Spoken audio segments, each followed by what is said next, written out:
everyone. Before we start, let us pray.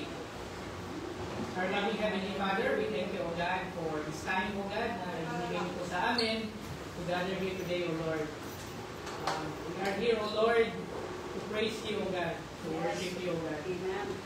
And Lord, we welcome your presence, O God. Fill this place with the Holy Spirit, O God.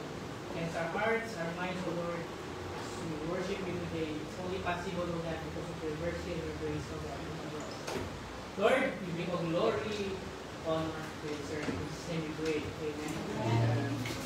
For our call to worship, it is taken from the book of Psalm 68. 4. Sing to God, sing praises to His name, extol Him who rides on the clouds, by His name Yah, and rejoice before Him. Amen. Let's all rise as we sing praise and glory for our living God. Sing glorious day.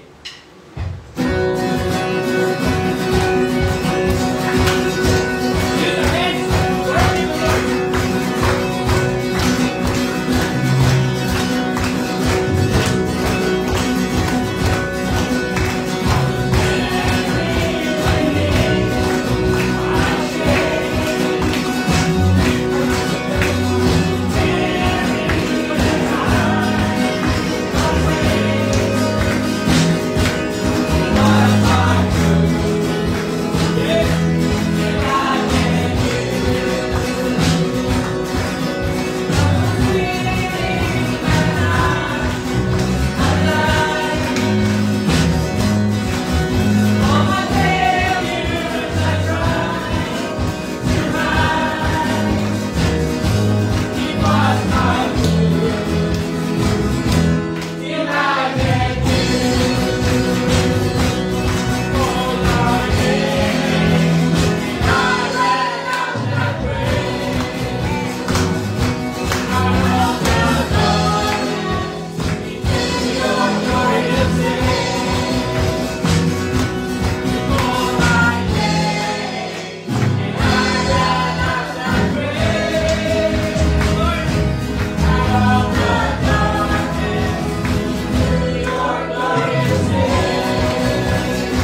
declare your goodness, O God. Amen. That's why, O Lord, you deserve all of this, O God.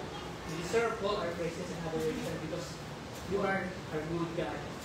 You are merciful and gracious, O God. Let's continue to worship as we sing, God, you're so good.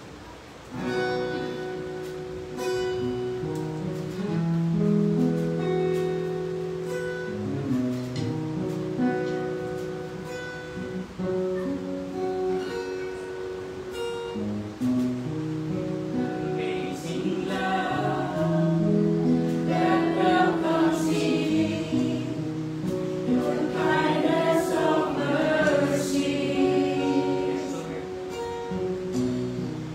that brought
pray. Father, we praise you and we honor you, O God. We thank you, Lord, for this day. We thank you, Lord, for your grace, O Lord. Sa panahon na ito, Lord, we pray, Lord, in behalf, Panginoon, ng aming bayan ng Pilipinas. Nagpapasalamat kami na naging mapayapa, Panginoon, sa pangkalatan ang nagdaang eleksyon. Yes, Lord. We thank you, Lord, na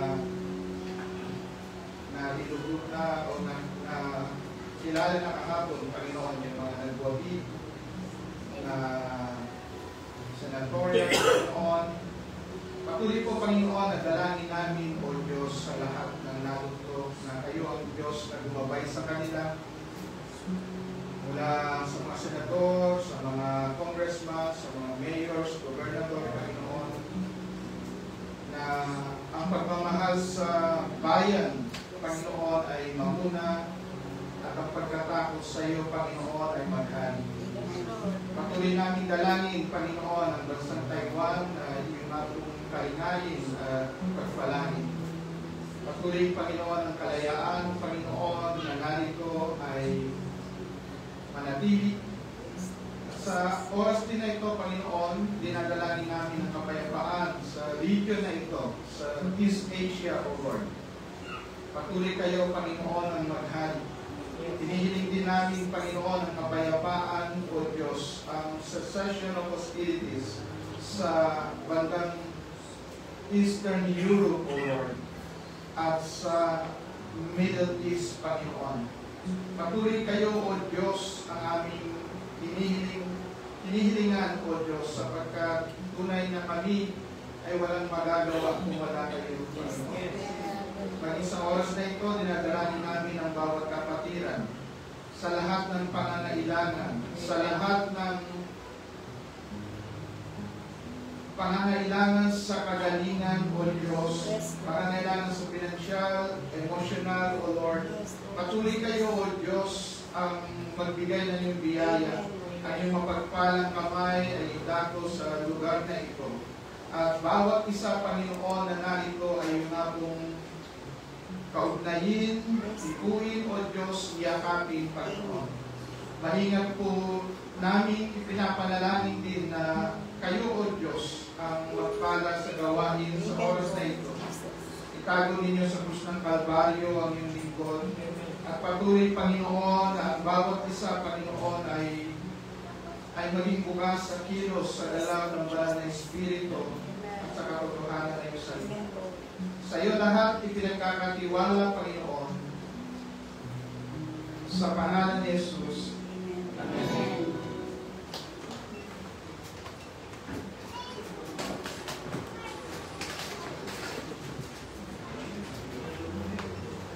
Scripture reading for today is taken from Acts chapter 3, verses 12 to 22.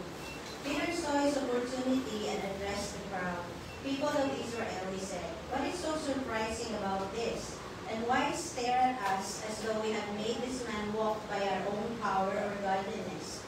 For it is the God of Abraham, Isaac, and Jacob, the God of all our ancestors, who has brought glory to his servant Jesus by doing this. This is the same Jesus whom you handed over and rejected before Pilate, despite Pilate's decision to release him. You rejected this holy, righteous one and instead demanded the release of a murderer.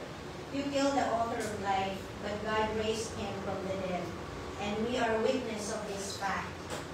Through faith in the name of Jesus, this man was healed, and you know how crippled he was before. Faith in Jesus' name has healed him before your very eyes. Friends, I realize that what you and your leaders did to Jesus was done in ignorance. But God was fulfilling what all the prophets had foretold about the Messiah, that he must suffer these things. Now repent of your sins and turn to God, so that your sins may be wiped away. Then times of refreshment will come from the presence of the Lord, and he will again send you Jesus, your appointed Messiah. For for he must remain in heaven until the time for the final restoration of all things, as God promised long ago through his holy prophets. Moses said, "The Lord your God will raise up for you a prophet like me from among your own people. Listen carefully to everything he tells you." This is the word of God.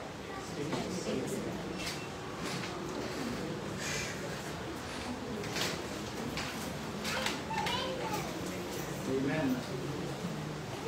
Good morning po sa ating lahat. Tunay po na tayo po ay samahan ng Panginoon sa oras na ito.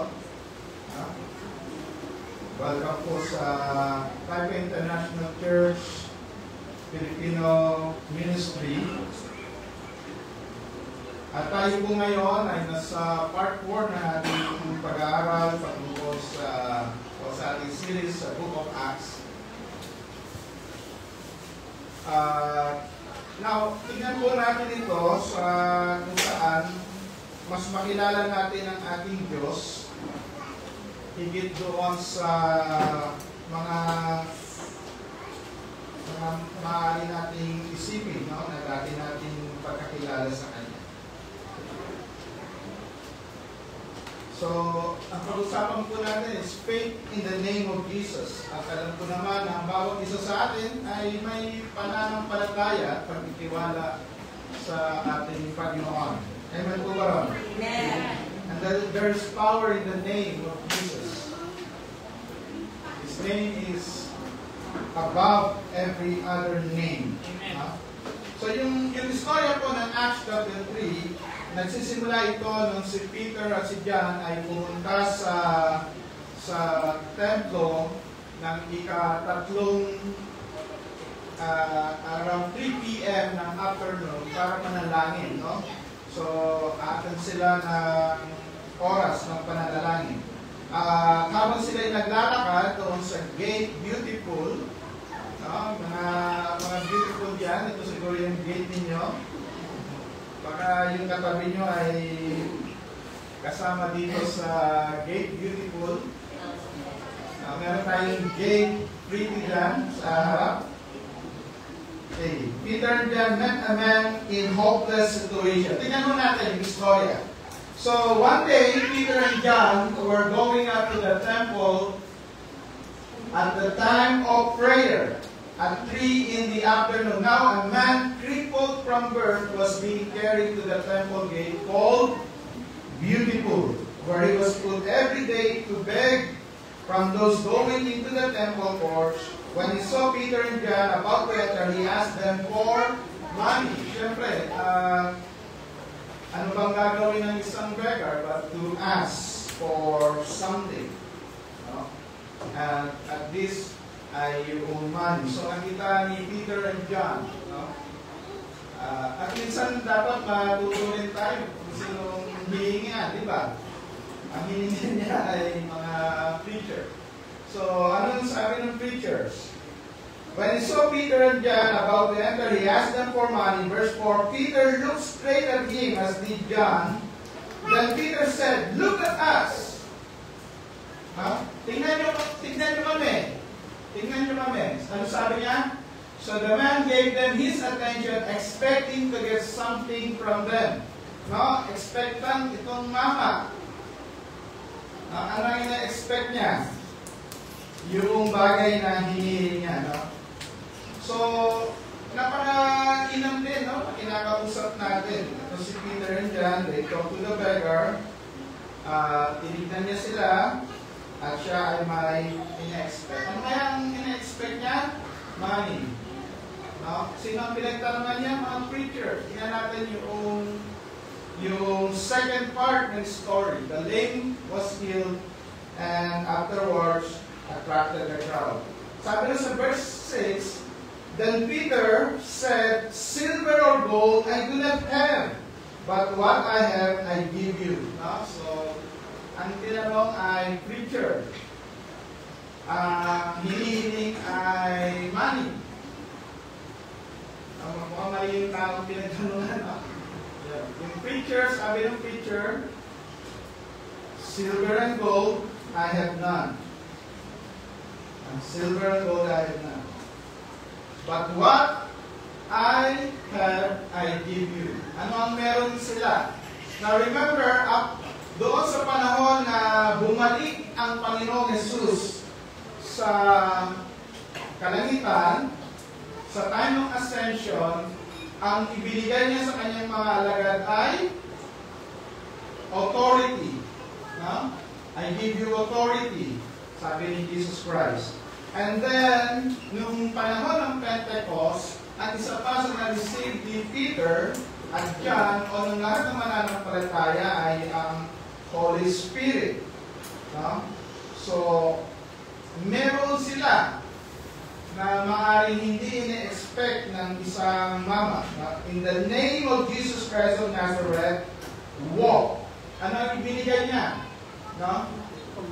Yung authority na pinagkaloob sa kanya ng Panginoon ay ginamit niya that in the name of Jesus Christ, walk. Hindi niya pinakiusapan, no? Kundi inutusan. Lumakad ka. And taking him by the right hand, he held him up, and instantly the man's feet and ankles become strong. So, pagkatapos siya utusan, ang ginawa ni Peter ay tinulungan. No? Magandang ilustrasyon yan na hindi mo lang utusan yung tao, hindi tulungan. At habang tinutulungan, yung paa ay lumakas. And then in verse 8, sabi ron, he jumped his feet and began to walk. Then he went with them in the temple courts, walking and jumping and praising God. No? So ano ang nangyari? Pagkatapos na ang lumpo ay naglakad, tumalon at nagpuri sa Diyos. Sabi na sa verse 9, when all the people saw him walking and praising God, they recognized him as the same man who used to sit begging at the temple gate called Beautiful. And they were filled with wonder and amazement at what happened to him. While the beggar held on to Peter and John, all the people were astonished and came running to them in the place called Solomon's Colonnade. Now, ito po yung ating titignan, no? Na-attract talaga yung mga tao. Why? Kasi mayroong bagay na nangyari doon sa tao na kilala nilang lumpo. Kilala nilang hopeless. Kilala nilang walang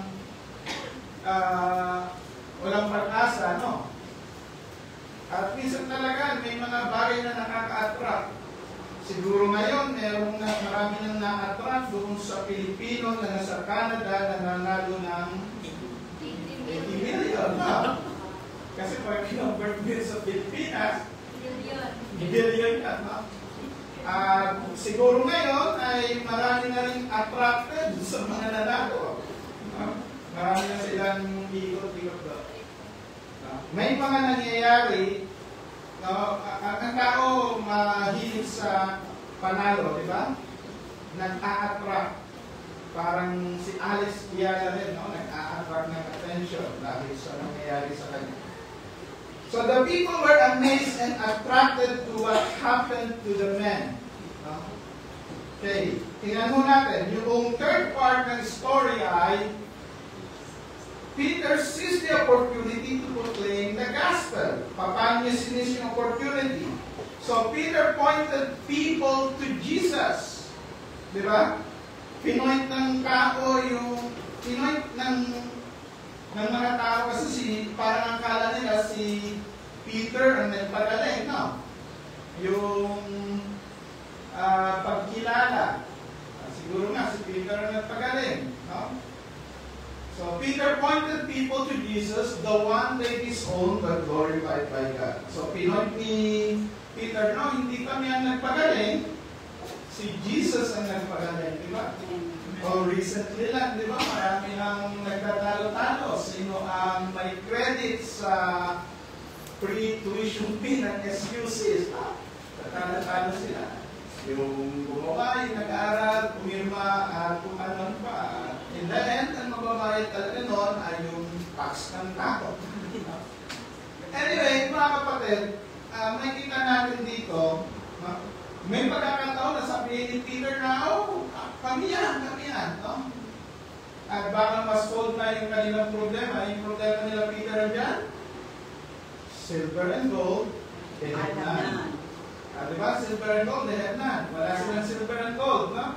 Siguro sa current na pangyayari ngayon, pag kami nangyari gano'n, mag-ano na yun, maglalabas na ng offering box, di ba? Pero hindi nila ginawa yun. Anong ginawa nila Peter? When Peter saw this, he said to them, "Men of Israel, why does this surprise you? Why do you stare at us as if by our own power or godliness we have made this man walk?" No? Kanino ang atensyon? Ang atensyon mula doon sa gumaling, papunta doon sa ginamit sa kagalingan. No? Yung pinagaling at yung instrument. Pero makikita natin dito kung ano ang dapat ginagawa ng instrument. Hindi ako, siya. Tingnan mo natin. Verse 13, "The God of Abraham, Isaac, and Jacob, the God of our fathers has glorified His servant Jesus. You handed Him over to be killed, and you disowned Him before Pilate, though He had decided to let Him go." No? So, nakita ito ni Peter na opportunity to point people to Jesus. Kasi mo, pagka tayo po ay pinapagpala, no? Napakainam na lagi natin pinupoint ang mga tao sa Panginoon. Maaaring ang ilan sa inyo ay nakita na yung video ng isang tatay na namatayan ng kanyang ina. No? Recently, dalawa yung tatay na naman ay isa ay naghahanap ng hustisya, yung isa naman ay pagtanggap doon sa nangyari at pagbabalik tanaw na yung buhay ng kanyang mahal na anak ay regalo na mula sa Diyos. So how we respond doon sa mga bagay na nangyari sa atin means a lot. Okay, tingnan mo natin, pagpatuloy natin yung istorya. Now, brothers, sabi dito, you disown the holy and righteous one and ask that a murderer be released to you. You killed the author of life, but God raised him from the dead. We are witnesses of this. By faith in the name of Jesus, this man whom you see and know was made strong. It is Jesus' name and the faith that comes through him that has given this complete healing to him, as you can all see. No, makikita ko natin, no? Dahil sa pananampalataya kay Jesus, gumaling yung mama na yun. Hindi doon sa ginawa ni Peter, hindi doon sa pagtulong niya, kundi dahil sa Panginoong Jesus. Amen. And he declared that. No? He declared that the man was healed through faith in the name of Jesus. No? Hindi sa kung ano man. Ganun naman tayo. No? Kung ano man yung mga bagay na tinutugon sa atin ng Panginoon. Tinutugon ng panalangin, no? Kagalingan, pagpapala, ay ang pagtingin na ang Diyos ang pinagmumulan ng lahat ng bagay at lahat ng pagpapala. Patuloy mo tayo. Sabi sa verse 17, "Now, brothers, I know that you acted in ignorance as did your leaders. But this is how God fulfilled what He had foretold through all the prophets, saying that His Christ would suffer. Repent then and turn to God so that your sin may be wiped out, that the times of refreshing may come from the Lord, and that He may send the Christ who was appointed for you, even Jesus." No? So talagang si Jesus Christ, tinuntungan niya si Jesus Christ, no? Tinuntungan siya ni Peter, o yung pangyayari na yon ay ginawang platform ni Peter para maipangaral si Jesus at upang tawagin ang mga tao sa panunumbalik sa Diyos. Kasi pagka pinupoint natin ang tao doon sa Diyos, pinupoint natin sila na ang pinakamahusay gawin ng tao ay manumbalik sa Diyos. Amen. At ito po yung first century church. Atin po nilaharal yung Acts kasi yung Book of Acts, ito po yung history, no? Recorded sa Bible ng first century church. Okay, tingnan pa mo natin sa verse 21. No? He must remain in heaven until the time comes for God to restore everything, as He promised long ago through His holy prophets. For Moses said, "The Lord your God will raise up for you a prophet like me from among your own people. You must listen to everything he tells you. Anyone who does not listen to him will be completely cut off from among his people." So people, si Peter declared, no? Yung ascension ni Jesus Christ, na si Jesus Christ ay naroon na sa kalangitan, siya ay nagahari, no? Binabago niya ang lahat at darating yung panahon, no, that there will be new heaven and new earth. At ang kailangan lamang ng mga Israel, mga kausap ni Peter yung panahon na ito, ay manbalik sila sa Diyos, manampalataya kay Jesus, repent from their sin, and they will see yung promise. No? Okay. Tuloy pa po natin. And then here, no? Yung fulfillment, no? Yung, alam niyo po, yung itong preaching nito ni Peter, ay makikita rin natin yung katotohanan na sinasabi ni Paul. Sabi ni Paul sa Corinthians, "When I came to you, I came na walang masyado akong tinuro sa inyo, maliban sa Jesus ay napako sa krus." Talagang Christ-centered. At ito po ay makikita natin, very Christ-centered. Na gumaling yung mama, maaari siyang mag-center sa kagalingan ng mama, pero hindi. Nag-center si Peter doon sa ginawa ni Jesus Christ sa cross. Sabi doon sa verse 24, "Indeed, all the prophets from Samuel on, as many as have spoken, have foretold these days, and you are heirs of the prophets and of the covenant God made with your fathers," he said to Abraham, "Through your offspring, all peoples on earth will be blessed." At dito ho, sinasabi na ni Peter na yung pangako ng Diyos kay Abraham na sa pamamagitan ng kanyang seed, lahat ng tao ay mapapagpala. Si Jesus ang katuparan. Amen. You see, tanging yung birth lamang ni Jesus Christ ang celebrated even by non-Christians. Yeah. Kahit dito, di ba? Kahit dito sa ano. Okay? Dito, more than 90% ng Christian dito sa Taiwan. Pero pagdating ng December, di ba? They celebrate yung birth ng King.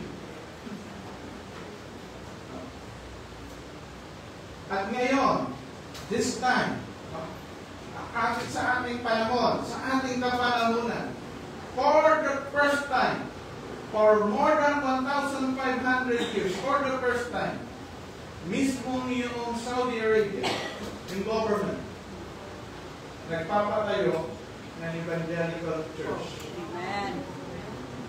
For the first time. No? Ever since na mabuo yung Islam, for the first time. Yun po yung pinaka-center. No? Walang nakapag-isip nyo. Sige, 5 years ago, hindi yun may-isip. But now. Sabi nila, "Through your offspring, all peoples on earth will be blessed." No? Nandun pa rin ba ako? Tama. Yes. When God raised up His servant, He sent Him first to you to bless you by turning each of you from your wicked ways. Now, ito ho yung proclamation ni Peter among the Jews.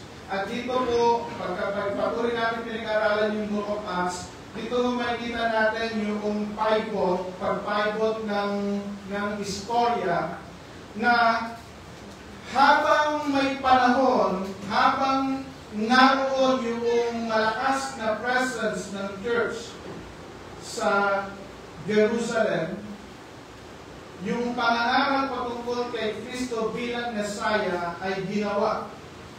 But afterwards, makita natin yung Bible mula doon sa mga Israelites unto Gentiles, which tayo po ay nabiyayaan. Tayo po ng mga hindi Hudyo. No? Ang una ay mga Hudyo, but then, sa atin po ay pumasok yung biyaya. So yan po yung kabuuan ng Acts chapter 3. Pwede na tayo sa message. Ano? Kasi history to eh. Mahirap na pumili-pili lang tayo. Tingnan mo natin. Ano yung maaari natin matutunan dito? No? Our learnings and responses or proper responses sa Acts chapter 3. Tingnan natin yung mama, yung tinatawag nating hopeless man. So, araw-araw siyang dinadala, di ba? Dinadala siya doon sa beautiful gate at siya dinadala ron para manlimos. Si Jesus Christ, for 3 years of public ministry, maraming panahon na dumaan si Jesus sa temple. Nagturo siya, at doon sa temple, marami rin ang nakaranas ng kagalingan. Pero bakit ngayon lang? Bakit ngayon? Di ba? Bakit ngayon lang? Bakit ngayon lang siya dumating?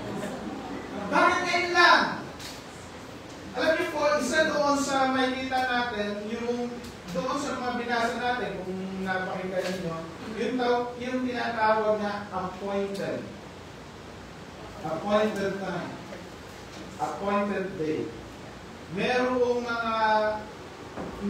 mga itinatakda ang Panginoon kung paano yung kapanganakan ni Jesus ay appointed at siya ipinanganak sa tamang panahon, sa tamang lugar, no, sa tamang sitwasyon. Na tama na sila ay under ng Roman Empire at yung kanilang justice system, di ba? Ay pagano, hindi Hudyo. Si Jesus Christ prophesied na mamamatay sa puno, sa kahoy. Kung siya ay mamamatay na hindi sila under Roman Empire, papatayin siya ng mga Hudyo sa pamamagitan ng pagbato. Okay? Pagbato. Sabi ng salita ng Diyos, cursed is the one who hangs on the tree. At si Jesus Christ ang nakatagpo.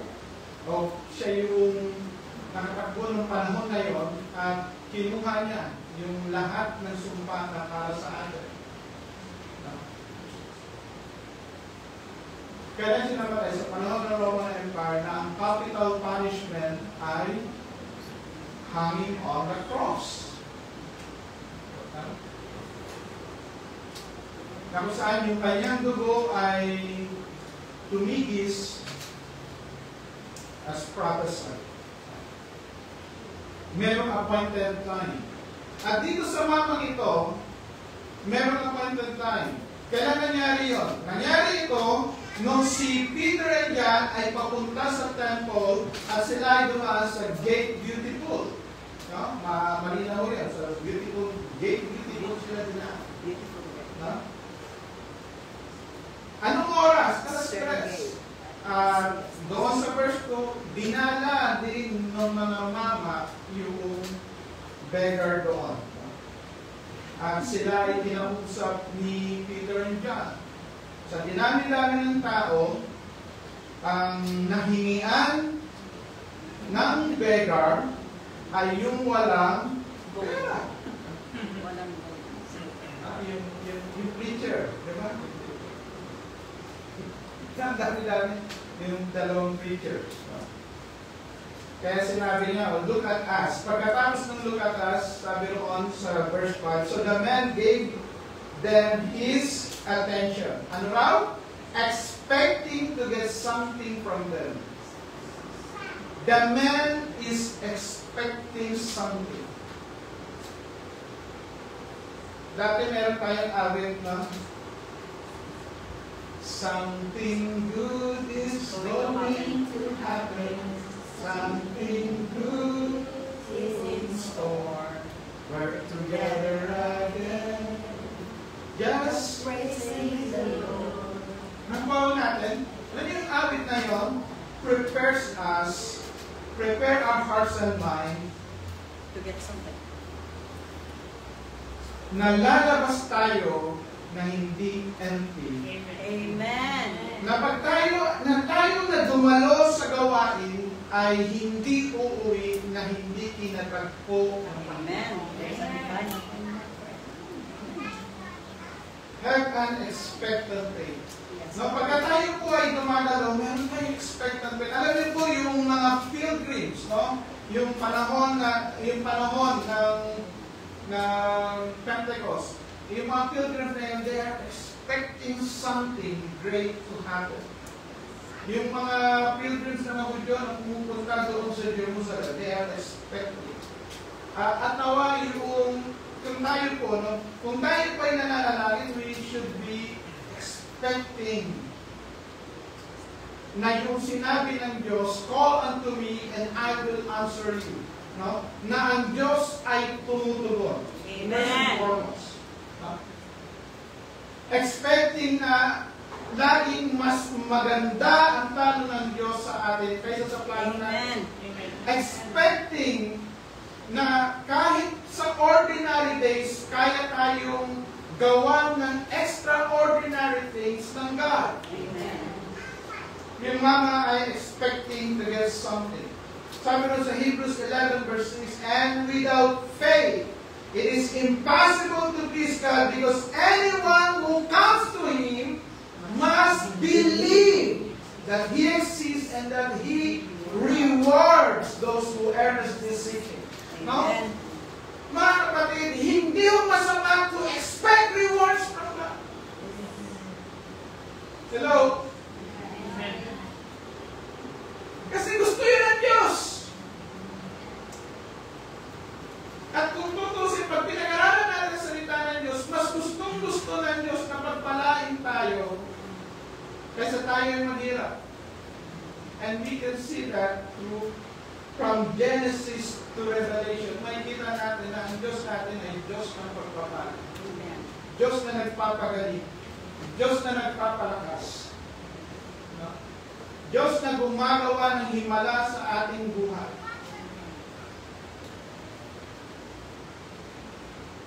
Sabi rin sa kanta, He never stop. He never stop working. Di ba? Pagbigyan nyo na ako, wala ako sa tono, pero ano sabi ng lyric? He never stop. He never stop working. Na siya ay waymaker, promise keeper, light On the darkness, my God, that is who you are. Awitin natin. Awitin nyo pala.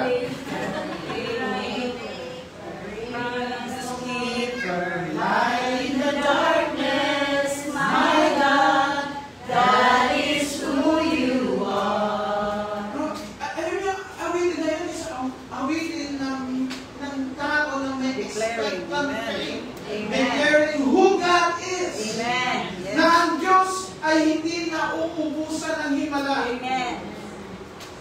Maraming pagkakataon, ang tingin natin sa Biblia, ay ito yung ginawa ng Diyos, yun ang ginawa niya dati. Na as if ang Diyos ay naubusan ng himala noon, at ngayon ay wala na para sa ating panahon. Same. But no, Amen. my Bible said, greater.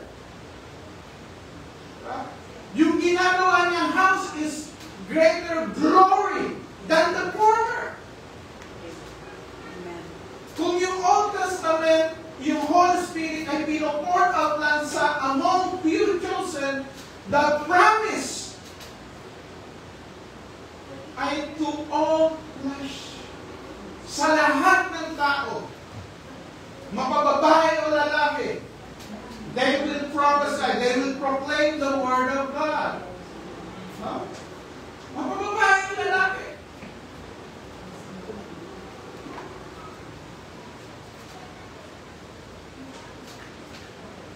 Tingnan pa mo natin yung pangalawa, no? The beggar expected alms. Diba nag-expect ng alms yung beggar? Yeah. And God did more than what He expected ng yung beggar. No? Mas maganda yung ginawa ng Diyos. Bakit? Yung alms ay makakapag-supply lang sa Kanya, para sa Kanya, doon sa araw na yon. No? Ang ibinigay sa Kanya ng Diyos ay bagong buhay. Amen. Ano sabi ng salita ng Diyos? Now to Him who is able to do immeasurably more than all we ask for or imagine. More than all we ask or imagine. According to His power that is at work within us. Amen. Nung nagtatanong yung mga alagad, Lord, ngayon nyo na ba i-restore yung kingdom sa Israel? Yung might nila ay para lamang sa ikabubuti ng Israel. Diba? Sa Acts 1 verse 4. Lord, ngayon na ba i-restore ninyo? Pero sabi ng Panginoon, wait! Diba? Wait! Wait for the promise of the Father. When you receive the Holy Spirit, you will be my witnesses. Hindi lamang sa Jerusalem, hindi lamang sa Judea, hindi lamang sa Samaria, but to the uttermost part of the world. Uttermost part. Yung might noong mga alagad, aba, okay na tayo rito. No? Yung might nila, Jerusalem na. Jerusalem, Judea na. Ang plano ng Diyos ay ibalik yung dominion na nawala nung ang ating unang magulang ay nagkasala. Bakit? Originally, ang plano ng Diyos, sabi niya sa unang magulang natin, is to take dominion, to reign. No? Kayo ang mamahala, kayo ang mag-manage nitong creation, kayo ang mag-manage. Go and multiply. No? And let us trust that God can do more. Huwag mo natin sabihin ako, hanggang dito lamang ako. No? But manampalataya tayo na kahit na ang tingin natin sa sarili natin at tayo ay ordinary, ang Diyos natin ay kayang gumawa ng extraordinary things so that we can be a living witness that it is not us, but it's God. Amen. Nung pinagaling ni Peter, no, yung beggar, naging platform na yun upang ituro sa mga tao, hindi kami, kundi ang Diyos ang magaling. Ang Diyos ang nagpapagaling. Ang pangalan ni Jesus,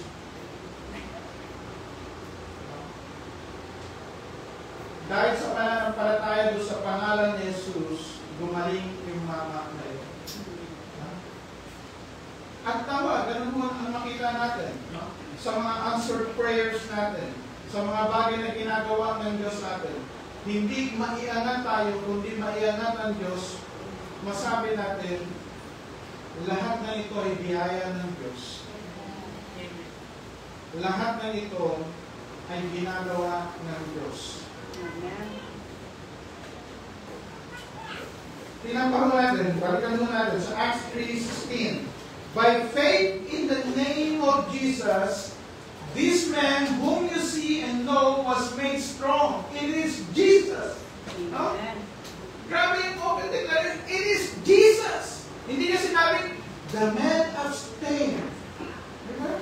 Nakikita natin yung mga ano, diba? The man abstained. Sige, ano na doon? Yung ano, like man. He openly declared, It is Jesus. Jesus. Amen. It is Jesus. It is Jesus' name and the faith that comes through Him that has given this complete healing to Him as we can Amen. also. It's Jesus' name. And the faith that comes through Him. Kaya nga po, ganun yung pong ginawa ni Peter, di ba? Talagang, he preaches the gospel. No? Si Jesus Christ nag-suffer, meaning yung cross. Siya ngayon ay nasa nakalangitan, siya ay babalik. No? Magkakaroon ng tunay na times of refreshing. At ang kailangang response ng tao ay manubalik sa kanya. So mga kapatid, hindi mo aksidente na yung mama ay inilagay doon sa Gate Beautiful sa bandang alas 3 ng hapon at doon din dumaan si Peter and John na meet yung mama at yung mama ay nag-expect na may marireceive siya at ang na-receive niya is more than sa ine-expect niya. Yes, amen. Ang ina-expect niya ay makasurvive for that day. Makasurvive for that day as a beggar. Pero ang ibinigay ng Diyos sa kanya ay hindi survival para sa isang araw, kundi bagong buhay. Amen. Alam niyo po, ang Diyos noon at ang Diyos ngayon ay hindi kailanman naubusan ng kakayanan baguhin ang ating buhay. Hindi mo aksidente na nilagay kayo ng Diyos sa araw na ito, sa oras na ito, sa lugar na ito. Amen. My purpose, bakit ikaw ay nakaririnig ng mensahe na ito? Yes, Lord. It is your appointed time. There is an appointed time for everything. The question is how we respond doon sa appointed time. How we respond doon sa message. For the layman, it is his appointed time to receive his total healing. For the crowd na na-attract doon sa healing, it is for their appointed time to hear the gospel of salvation. And for every one of us to reconsider our relationship with God. At ang sabi doon sa Acts 3:19, yung pinaka-challenge ni Peter sa lahat ng mga naririnig. Repent therefore and be converted that your sins may be blotted out, so that times of refreshing may come from the presence of the Lord. The time of refreshing may come. At maaaring ilan sa atin, no? Ikaw ay naririto at naghahanap ka ng time of refreshing, ng time of breakthrough sa buhay mo, ng time na maka-breakthrough ang iyong pamilya, ng time na may mabago sa iyo. Hindi aksidente na nilagay ka ng Panginoon na ito. Believe in the power of the name of Jesus. Ako po'y walang kapangyarihan, pero si Jesus ay makapangyarihan. His name is above every other name.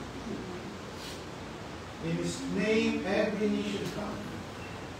Kaya kung anuman ang maaaring kinalalagyan mo ngayon, pangalanan mo yun and let that thing bow down to Jesus. Let that sickness bow down to Jesus. Let that financial lackness bow down to Jesus. Amen. Let that relational problem bow down to Jesus. Let the sin, no, yung kasalanan natin na lagi natin hindi mapagtagumpayan, let that sin bow down to the name of Jesus. The name of Jesus is above every other name. And today, let us come to God,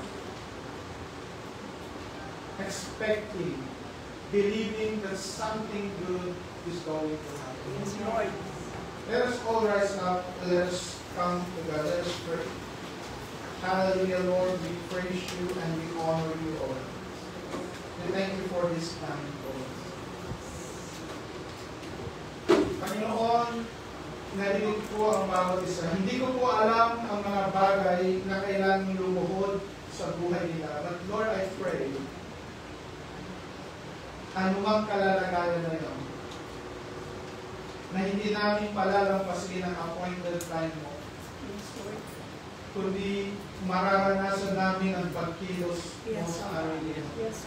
Hindi kami lalabas sa pintuan na hindi mo pinatagpo. Yes, Father. Panginoon, anumang pangangailangan man ng kaligtasan, pangangailangan man, Panginoon, ng kagalingan, pangangailangan man, O Diyos, sa pinansyal, sa relationship, Lord, lahat ng ito, idinudulog namin sa makapangyarihang pangalan mo. Hallelujah, Lord. Hallelujah.